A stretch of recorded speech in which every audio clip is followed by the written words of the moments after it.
Assalamualaikum warahmatullahi wabarakatuh. Halo sobat PTDA, kembali lagi dengan channel kesayangan kalian, channel kesayangan para netizen PTDA TV. Oke, kita akan melanjutkan tadabbur Quran terjemahan. Baik, kita akan melanjutkan masih di surat Al-Baqarah ya. Kali ini kita akan melanjutkan dari ayat 220. Ayat 220 yang artinya, tentang dunia dan akhirat mereka menanyakan kepadamu Muhammad tentang anak-anak yatim. Katakanlah, memperbaiki keadaan mereka adalah baik, dan jika kamu mempergauli mereka, maka mereka adalah saudara-saudaramu. Allah mengetahui orang yang berbuat kerusakan dan yang berbuat kebaikan. Dan jika Allah mengkehendaki, niscaya Dia datangkan kesulitan kepadamu. Sungguh Allah Maha Perkasa, Maha Bijaksana. 221. Dan janganlah kamu nikahi perempuan musyrik sebelum mereka beriman. Sungguh hamba sahaya perempuan yang beriman lebih baik daripada perempuan musyrik, meskipun dia menarik hatimu. Dan janganlah kamu nikahkan orang laki-laki musyrik dengan perempuan yang beriman sebelum mereka beriman. Sungguh hamba sahaya laki-laki yang beriman lebih baik daripada laki-laki musyrik, meskipun dia menarik hatimu. Mereka mengajak ke neraka, sedangkan Allah mengajak ke surga dan ampunan dengan izinnya. Allah menerangkan ayat-ayatnya kepada manusia agar mereka mengambil pelajaran. 222. Dan mereka menanyakan kepadamu Muhammad tentang haid. Katakanlah, itu adalah sesuatu yang kotor.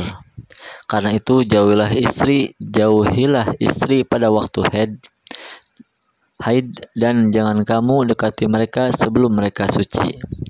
Apabila mereka telah suci, campurilah mereka sesuai dengan ketentuan yang diperintahkan Allah kepadamu. Sungguh Allah menyukai orang yang taubat dan menyukai orang yang menyucikan diri.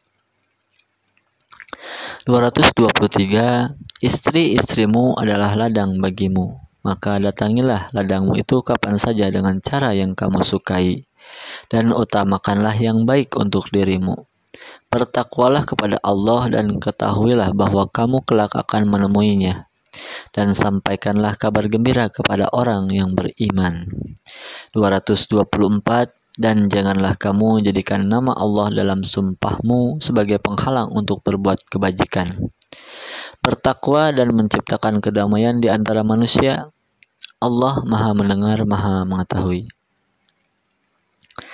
Penjelasan untuk ayat 222 sampai 224. Yang pertama, Ibnu Abbas berkata, ketika turun surah Al-An'am ayat 152 dan An-Nisa ayat 10, orang-orang yang memiliki anak yatim segera beranjak. Mereka memisahkan makanan dan minumannya dari makanan dan minuman mereka.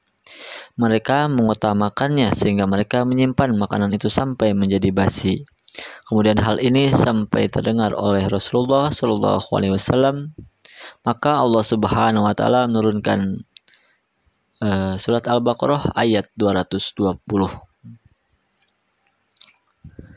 Yang kedua, Muqatil berkata, ayat ini diturunkan berkenaan dengan Ibnu Abi Marsad Al-Ghanawi yang meminta izin kepada Rasulullah SAW untuk menikahi seseorang yang masih musyrik.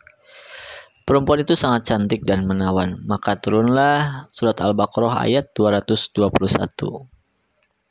Yang ketiga, maksudnya bagaimanapun caranya, baik dari depan maupun dari belakang, dengan syarat yang didatanginya adalah satu lubang, yaitu lubang kemaluan. Baik, kita lanjut ke ayat selanjutnya. 225. Allah tidak menghukum kamu karena sumpahmu yang tidak kamu sengaja, tapi Dia menghukum kamu karena niat yang terkandung dalam hatimu. Allah Maha Pengampun, Maha Penyantun. 226. Bagi orang yang mengilah istrinya harus menunggu 4 bulan. Kemudian jika mereka kembali kepada istrinya, maka sungguh Allah Maha Pengampun, Maha Penyayang. 227. Dan jika mereka berketetapan hati hendak menceraikan, maka sungguh Allah Maha Mendengar, Maha Mengetahui. 228. Dan para istri yang diceraikan wajib menahan diri mereka menunggu 3 kali quru. Tidak boleh bagi mereka menyembunyikan apa yang diciptakan Allah dalam rahim mereka, jika mereka beriman kepada Allah dan hari akhir. Dan para suami mereka lebih berhak kembali kepada mereka dalam masa itu, jika mereka menghendaki perbaikan. Dan mereka, para perempuan, mempunyai hak seimbang dengan kewajibannya menurut cara yang patut. Tetapi para suami mempunyai kelebihan di atas mereka. Allah Maha Perkasa, Maha Bijaksana. 229. Talak yang dapat dirujuk itu 2 kali. Setelah itu suami dapat menahan dengan baik atau melepaskan dengan baik. Tidak halal bagi kamu mengambil kembali sesuatu yang telah kamu berikan kepada mereka, kecuali keduanya, suami dan istri, khawatir tidak mampu menjalankan hukum-hukum Allah. Jika kamu wali khawatir bahwa keduanya tidak mampu menjalankan hukum-hukum Allah, maka keduanya tidak berdosa atas bayaran yang harus diberikan oleh istri yang menebus dirinya. Itulah hukum-hukum Allah, maka janganlah kamu melanggarnya. Barang siapa melanggar hukum-hukum Allah, mereka itulah orang-orang zalim. 230. Kemudian jika dia menceraikannya setelah talak yang kedua, maka perempuan itu tidak halal lagi baginya sebelum dia menikah dengan suami yang lain. Kemudian jika suami yang lain itu menceraikannya, maka tidak ada dosa bagi keduanya, suami pertama dan bekas istri, untuk menikah kembali, jika keduanya berpendapat akan dapat menjalankan hukum-hukum Allah. Itulah ketentuan-ketentuan Allah yang diterangkannya kepada orang-orang yang berpengetahuan. Penjelasan untuk ayat 225 sampai 230. Yang pertama, al-ilah adalah sumpah yang dikatakan seseorang bahwa dia tidak akan menggauli istrinya selama waktu tertentu, baik kurang dari 4 bulan atau lebih. Jika jangka waktunya kurang dari 4 bulan, maka dia harus menunggu habisnya waktu itu, lalu dia boleh menggauli istrinya. 2. Di dalamnya terkandung pengertian yang menunjukkan bahwa talak tidak jatuh hanya dengan lewatnya masa 4 bulan, sebagaimana pendapat mayoritas ulama mutaakhirin. 3. Ini merupakan perintah dari Allah Subhanahu wa Ta'ala kepada wanita-wanita yang dicerai dan telah dicampuri oleh suaminya, dan dia sedang haid, agar menunggu selama 3 kali quru.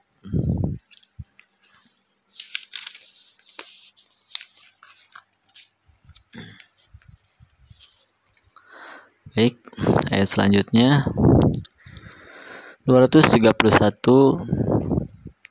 Dan apabila kamu menceraikan istri-istri kamu lalu sampai akhir iddahnya, maka tahanlah mereka dengan cara yang baik, atau ceraikanlah mereka dengan cara yang baik pula. Dan janganlah kamu tahan mereka dengan maksud jahat untuk menzalimi mereka. Barang siapa melakukan demikian, maka dia telah menzalimi dirinya sendiri. Dan janganlah kamu jadikan ayat Allah sebagai bahan ejekan. Ingatlah nikmat Allah kepada kamu dan apa yang telah diturunkan Allah kepada kamu, yaitu kitab Al-Quran dan hikmah sunnah, untuk memberi peringatan, untuk memberi pengajaran kepadamu. Dan bertakwalah kepada Allah, dan ketahuilah bahwa Allah Maha Mengetahui segala sesuatu. 232. Dan apabila kamu menceraikan istri-istri kamu lalu sampai iddahnya, maka jangan kamu halangi mereka menikah lagi dengan calon suaminya, apabila telah terjalin kecocokan di antara mereka dengan cara yang baik. Itulah yang dinasihatkan kepada orang-orang di antara kamu yang beriman kepada Allah dan hari akhir. Itu lebih suci bagimu dan lebih bersih, dan Allah mengetahui sedangkan kamu tidak mengetahui. 233. Dan ibu-ibu hendaklah menyusui anak-anaknya selama 2 tahun penuh, bagi yang ingin menyusui secara sempurna, dan kewajiban ayah menanggung nafkah dan pakaian mereka dengan cara yang patut. Seorang tidak dibebani lebih dari kesanggupannya. Janganlah seorang ibu menderita karena anaknya, dan jangan pula seorang ayah menderita karena anaknya. Ahli waris pun berkewajiban seperti itu pula. Apabila keduanya ingin menyapih dengan persetujuan dan permusyawaratan antara keduanya, maka tidak ada dosa atas keduanya. Dan jika kamu ingin menyusukan anakmu kepada orang lain, maka tidak ada dosa bagimu memberikan pembayaran dengan cara yang patut. Bertakwalah kepada Allah dan ketahuilah bahwa Allah Maha melihat apa yang kamu kerjakan. Penjelasan untuk ayat 231 sampai 233. Yang pertama, iddah ialah masa menunggu, tidak boleh menikah bagi perempuan karena perceraian atau kematian suaminya. Ketika hanya ada sedikit waktu tersisa yang memungkinkannya untuk merujuknya, maka dia dapat merujuknya dengan cara yang baik. 2. Menurut Masruk, seorang yang mencerai secara tidak layak dan untuk menyakiti istrinya dengan mencerainya lalu merujuknya lagi dengan maksud agar masa iddahnya lebih panjang. Al-Hasan dan Qatadah mengatakan maksudnya adalah seorang laki-laki yang mencerai istrinya sambil berkata, "Aku hanya bermain-main," atau orang yang memerdekakan budak atau menikah lalu berkata, "Aku hanya main-main." 3. Menurut Ibnu Abbas, ayat ini turun berkaitan dengan orang yang menceraikan istrinya, kemudian merujuknya sebelum masa iddah habis. Setelah itu dia menceraikannya kembali yang pada akhirnya menyiksa dan membahayakan pihak perempuan. Baik, kita lanjut ke ayat selanjutnya. Ayat 234. Dan orang-orang yang mati di antara kamu serta meninggalkan istri-istri, hendaklah mereka istri-istri menunggu 4 bulan 10 hari.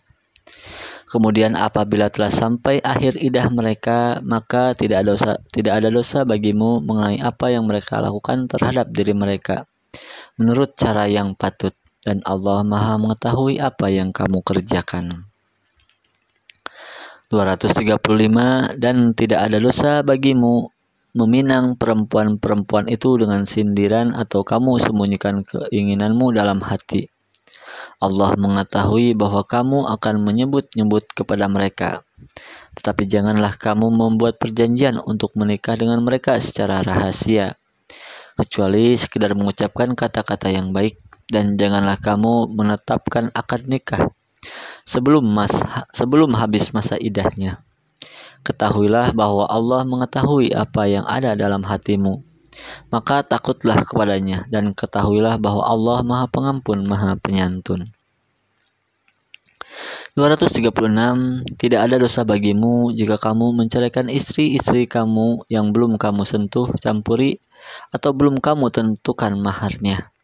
Dan hendaklah kamu beri mereka mut'ah bagi yang mampu menurut kemampuannya, dan bagi yang tidak mampu menurut kesanggupannya, yaitu pemberian dengan cara yang patut, yang merupakan kewajiban bagi orang-orang yang berbuat kebaikan.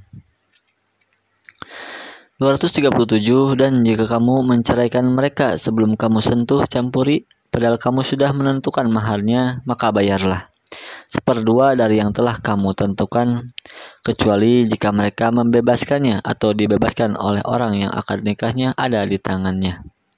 Pembebasan itu lebih dekat kepada takwa, dan janganlah kamu lupa kebaikan di antara kamu. Sungguh Allah Maha melihat apa yang kamu kerjakan. Penjelasan untuk ayat 234 sampai 237. Yang pertama, dari ayat ini dapat ditarik kesimpulan bahwa wajib hukumnya berkabung bagi wanita yang ditinggalkan mati oleh suaminya selama dia menjalani masa iddahnya. Rasulullah SAW pernah bersabda, "Tidak halal bagi seorang wanita yang beriman kepada Allah dan hari kemudian berkabung seorang yang meninggal dunia lebih dari 3 hari, kecuali atas suaminya, maka selama 4 bulan 10 hari." 2. Perempuan yang boleh dipinang secara sindiran ialah perempuan yang dalam iddah karena mati suaminya atau karena talak bain. Contohnya mengatakan sungguh aku ingin kawin dan sungguh aku ingin mengawini seorang wanita yang sifatnya begini-begini, yang ditunjukkan kepada seorang wanita dengan kata-kata yang patut. Sedang perempuan yang dalam iddah talak raj'i tidak boleh dipinang dengan sindiran. 3. Maksudnya adalah janganlah kamu berkata kepadanya sungguhnya aku cinta kepadamu dan berjanjilah padaku bahwa kamu tidak akan kawin dengan laki-laki selain diriku dan lain-lain. Allah melarang ungkapan seperti itu dan memperingatkannya dengan keras.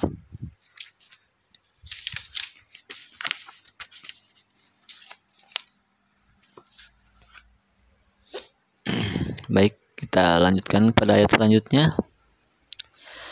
Ayat 238. Dan peliharalah semua salat dan salat wusta dan laksanakanlah salat karena Allah dengan khusyuk. 239. Jika kamu takut ada bahaya, salatlah sambil berjalan kaki atau berkendaraan.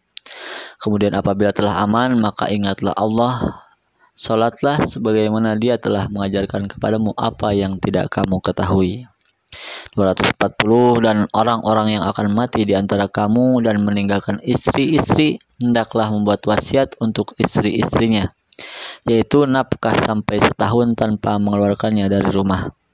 Tapi jika mereka keluar sendiri, maka tidak ada dosa bagimu mengenai apa yang mereka lakukan terhadap diri mereka sendiri dalam hal-hal yang baik.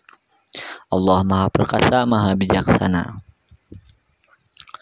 241. Dan bagi perempuan-perempuan yang diceraikan hendaklah diberi mut'ah menurut apa yang patut sebagai suatu kewajiban bagi orang yang bertakwa. 242. Demikianlah Allah menerangkan kepadamu ayat-ayatnya agar kamu mengerti. 243. Tidakkah kamu memperhatikan orang-orang yang keluar dari kampung halamannya, sedang jumlahnya ribuan karena takut mati. Lalu Allah berfirman kepada mereka, matilah kamu. Kemudian Allah menghidupkan mereka. Sesungguhnya Allah memberikan karunia kepada manusia, tetapi kebanyakan manusia tidak bersyukur. 244. Dan berperanglah kamu di jalan Allah dan ketahuilah bahwa Allah Maha Mendengar, Maha Mengetahui. 245. Barang siapa meminjami Allah dengan pinjaman yang baik, maka Allah melipat gandakan ganti kepadanya dengan banyak. Allah menahan dan melapangkan rezeki dan kepadanya lah kamu dikembalikan. Penjelasan tentang ayat 238 sampai ayat 245. Yang pertama, salat wusta menurut hadis yang sahih adalah salat asar. 2. Perintah ini mengharuskan kita tidak boleh berbicara dalam salat.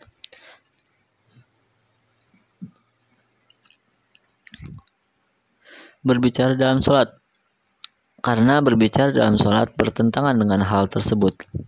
Karena itulah Rasulullah Shallallahu Alaihi Wasallam tidak menjawab salam yang diucapkan oleh Ibnu Mas'ud kepadanya ketika beliau sedang salat. 3. Muqatil bin Hibban berkata, seorang laki-laki dari Thaif datanglah ke Madinah. Dia memiliki beberapa putra laki-laki dan perempuan. Bersamanya ikut juga ayahnya dan istrinya. Dia meninggal dunia di Madinah. Kemudian hal tersebut dikabarkan kepada Nabi Shallallahu Alaihi Wasallam. Dia mengambil kedua orang tuanya dan putra-putranya, tetapi tidak memberikan sedikit pun untuk istrinya. Tapi beliau memerintahkannya agar memberinya sesuatu dari harta peninggalan suaminya. Berkenaan dengan peristiwa ini turunlah surat Al-Baqarah ayat 240. 4.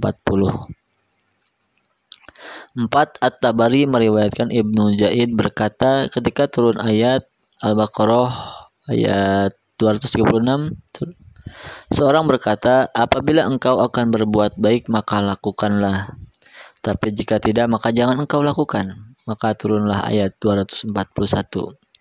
5. Maksudnya menginfakkan harta di jalan Allah. Baik, kita lanjutkan sedikit lagi. Ayat selanjutnya 246. Tidakkah kamu perhatikan para pemuka Bani Israel setelah Musa wafat? Ketika mereka berkata kepada seorang nabi mereka, angkatlah seorang raja untuk kami, niscaya kami berperang di jalan Allah. Nabi mereka menjawab, jangan-jangan jika diwajibkan atasmu berperang, kamu tidak akan berperang juga. Mereka menjawab, mengapa kamu tidak akan berperang di jalan Allah, sedangkan kami telah diusir dari kampung halaman kami dan dipisahkan dari anak-anak kami. Tetapi ketika perang itu diwajibkan atas mereka, mereka berpaling, kecuali sebagian kecil dari mereka, dan Allah maha mengetahui orang-orang yang zalim. 247. Dan Nabi mereka berkata kepada mereka, sesungguhnya Allah telah mengangkat Talut menjadi rajamu. Mereka menjawab, bagaimana Talut memperoleh kerajaan atas kami, sedangkan kami lebih berhak atas kerajaan itu daripadanya, dan dia tidak diberi kekayaan yang banyak. Nabi menjawab, Allah telah memilihnya menjadi raja kamu dan menjadi raja kamu dan memberikan kelebihan ilmu dan fisik. Allah memberikan kerajaannya kepada siapa yang Dia kehendaki, dan Allah Maha Luas, Maha Mengetahui. 248. Dan Nabi mereka berkata kepada mereka, sesungguhnya tanda kerajaannya ialah datangnya tabut kepadamu, yang di dalamnya terdapat ketenangan dari Tuhanmu dan sisa peninggalan keluarga Musa dan keluarga Harun yang dibawa oleh malaikat. Sungguh pada demikian itu terdapat tanda kebesaran Allah bagimu jika kamu orang beriman. Penjelasan untuk ayat 246 sampai 248. Yang pertama, ada yang mengatakan nama nabi itu adalah Samuel, yang artinya Allah memperkenankan doaku. Ulama yang lain mengatakan bahwa bayi itu diberi nama Samson, yang artinya sama. 2. Maksudnya negeri kami telah dirampas dari tangan kami dan anak-anak kami ditawan. 3. Maksudnya mereka tidak memenuhi janji mereka, bahkan sebagian besar menolak ikut berjihad. Allah benar-benar mengetahui tentang mereka. 4. Ketika mereka meminta nabi mereka untuk menentukan raja mereka, maka dia menunjuk Talut sebagai raja. Dia adalah seorang laki-laki dari kalangan prajurit mereka, bukan dari keluarga raja, karena raja mereka berasal dari keturunan Yahuza, sedangkan dia bukan dari keturunan tersebut. Maka mereka berkata, bagaimana mungkin Talut yang menjadi raja kami? Selain bukan keturunan raja-raja, Talut juga seorang yang miskin dan tidak berharta, yang dapat membantunya untuk menjadi seorang raja. 5. Tabut adalah peti tempat menyimpan Taurat. Di dalam Taurat tersebut terdapat ketenangan dan keagungan. Menurut Ar-Rabi maksudnya rahmat. 6. Menurut Ibnu Abbas yang dimaksud adalah tongkat Nabi Musa dan lembaran Taurat. Menurut Atiyah adalah tongkat Musa dan Harun, baju Musa dan Harun, dan lembaran Taurat. Menurut As-Sauri, adonan manna atau lembaran Taurat atau tongkat dan sepasang terompah.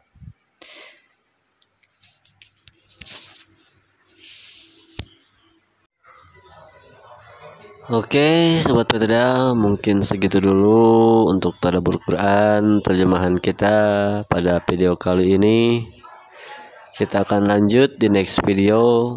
Jangan lupa like sebanyak-banyaknya jika kalian suka dengan konten-konten kami, khususnya video Tadabbur Quran pada kali ini. Lalu juga jangan lupa di-share jika menurut Sobat PTDA TV konten ini bermanfaat, dan juga jangan lupa subscribe, karena subscribe itu gratis. Yang nggak gratis itu beli kuotanya. Oke, makasih. Sampai jumpa di next video. Wassalamualaikum warahmatullahi wabarakatuh.